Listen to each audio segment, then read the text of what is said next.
ಮಹಾನವಮಿ ಅಂತ ಮಾಡಿಲ್ಲ, ಎಷ್ಟು ಚಲೋ ಹಬ್ಬದ. ಆ ದಿವಸ ಎಲ್ಲ ಒಂದಿಷ್ಟು ಓದು ಅವ್ರಿಗೆ ಕೊಡೋದು. ಯಾರಿಗೆ? ಯಾರು ಆಗಿ ಬರೋದಿಲ್ಲಲ್ಲ ಅವ್ರಿಗೆ. ಮುಂದೆ ಏನು ಹೇಳ್ತಾರಲ್ಲ, ಬಂಗಾರ ಆಗಿರಬೇಕು ಅಂತ ಹೇಳೋದು.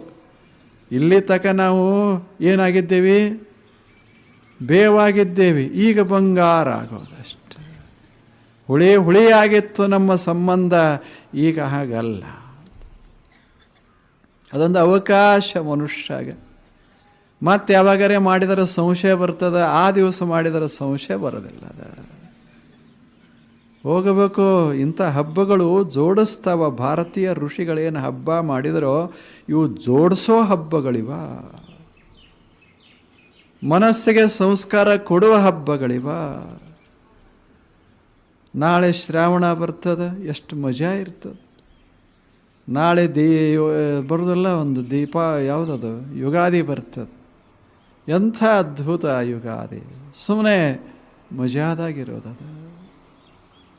ಹಬ್ಬಗಳು ಎಷ್ಟು ಚಲೋ ಚಲೋ ಚಲೋ ಹಬ್ಬ ಮಾಡಿದರು. ಒಂದರೆ ಹಬ್ಬ ಕುಡಿಯೋದು. 31ರ ರಾತ್ರಿ, ಡಿಸೆಂಬರ್ 31ರ ರಾತ್ರಿ